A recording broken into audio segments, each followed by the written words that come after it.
the Charter of Fundamental Rights, which is part of our treaties, very clearly says that the protection of the personal data is a European basic rule. So we have to put this basic rule into practice, starting from the principle that the personal data belong to the person, are his property, and the person can decide what happens with his data. It's not a company which decides what happens, but the person. The company has to inform the person what it wants to do with the personal data, and the person gives its okay in that moment. And then when the person would like to have his data back, because it's his property, the company must hand out this data to the person. That's a famous right to be forgotten. Also very important, when a data leak happens, when data are stolen, for instance, this can happen. It shouldn't, because the companies should reinforce their security measures. But if it happens, then the citizen needs to be informed as quickly as possible. And when I say as quickly as possible, I mean at very short notice. It can't be that some citizens during weeks are not informed that the data of their credit cards, for instance, have been stolen. So these kinds of things shouldn't be possible in the future anymore. Opening of the market will be for all companies, whatever their nationality. As soon as they want to tap the golden opportunity which this internal market without barriers offers to them, they can do it under the condition, of course, that they apply European law, which is normal in Europe. The right to be forgotten is for the personal data a person hands over to a company. It is not about journalistic work.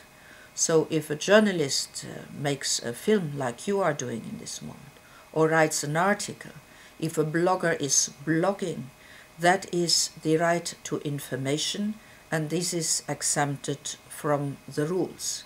These rules are made to protect the individual when he or she is giving out his data. It is not made for changing history. The access to the internet is not inscribed in the Charter of Fundamental Rights. It is a must in our society, but it is not a constitutional right. But your question in this sense is a good question, because if you are excluded from having access to the internet in today's world, it's very difficult for you to participate in business, to participate in social affairs. And that is why the Commission tries with the digital agenda to make possible that broadband goes to each village and that citizens get the advantage of this technology. And I even believe that it is sometimes more important for citizens living far away from a big city to be connected to the internet than those living in a big city, because they can reach the informations, they can be in contact with institutions, with administrations, and they do not need to do traveling in order to get in contact. In this moment, e-commerce in Europe does not function for cross-border affairs. Only 6% of citizens buy cross-border. They are simply afraid of what is going to happen to them. They are very insecure about their rights. They are insecure about the contracts and what is happening with their data. So we need to put in place clear legislation which gives a security to the citizens about their rights, so that they have confidence and that they profit then of the offers which are made cross-border. For the time being, they don't.